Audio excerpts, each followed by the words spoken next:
given a natural number from 2 to 10 inclusive, each number different from the others. All 9 were placed in the box. A disc was picked at random and replaced. A second disc was picked at random. Find the probability that both discs showed prime numbers. Okay, how many prime numbers were there? Not 4, geez. Not 4. 3. What's the next prime number? 5, 7. Just 4. 4 out of 9. So the probability of the first pick being prime is 4 out of 9. Imagine I remove one of the prime numbers. Then what's left for the next one? Is it replaced? Oh, it's replaced. So it's brought back in again. And for my second pick, it's 4 out of 9, which gives me an answer of 16 out of 81. Is that okay with you guys? Okay. Part 2. 3 discs were picked at random. What's the probability that 3 odd number discs or 3 even number discs were picked? So 3 odds and 3 evens, is that right? Okay, let's do that now.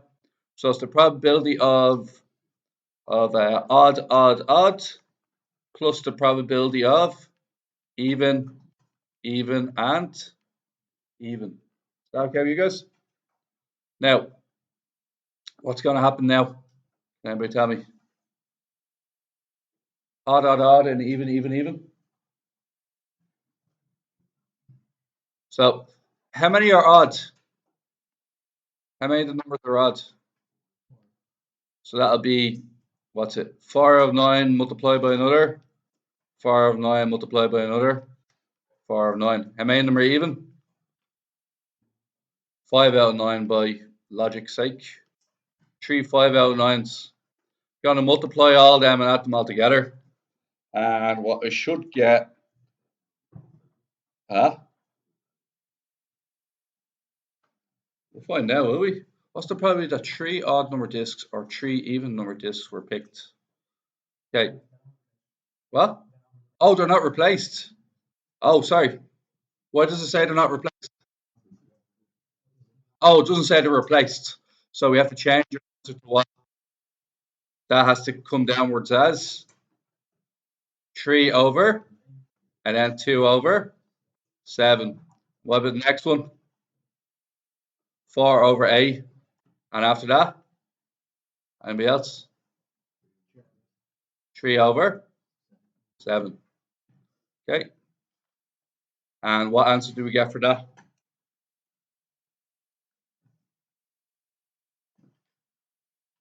I'm hoping it's 1/6.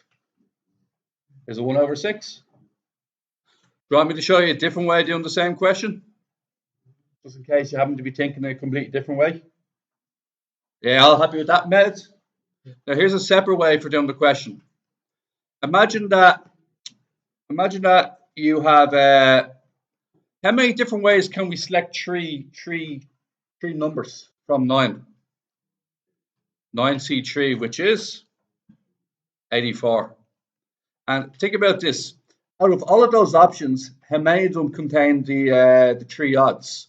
That'd be 4 odds choose, which is, anybody?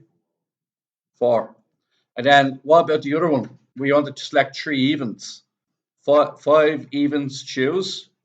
And what's 5 evens choose 3? 10. And then add them together. 14 out of the 84 combinations either had 3 odds or 3 evens, which also results in an answer of 1 in 6. All right. Probability of 3 boys or 3 girls. I'll do the this way first. Probability of sorry, I don't know what I'm using O there. Probability of girl, or probability of boy. Now, so first chance of getting a girl is 10 out of 24. Once you pick one girl, what's the probability of the next one? 9 in 23 and 8 in 22 plus probability of boy. 14 out of 24, 13 out of 23, and finally 7 out of 22. Can you add them together and let me know what you get? What you get, 11 over 46. Yes, it is. It is 11 over 46. That is correct. Can I show you a different way of doing the same question? Just so you have more tools. Ready? Okay. Different way of doing the same question. How many different ways is there to pick the students? 24C, 3. 24 students choose 3 is 2024. How many ways can I select 3 girls? How many? 10 choose 3, which is? What's 120? Yeah. And then how many ways can I select 3 boys? Which is? 364. So out of the 2024 possible combinations, 120 of them have 3 girls and 364 of them have 3 boys. Add them together to get 484 divided by 2000 and long and behold, you'll see that also turns into 11 out of 46.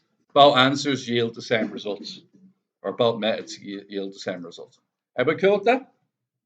Okay, now let's go to the next one. What's the probability that the 3 students have their birthdays fallen on different days of the week?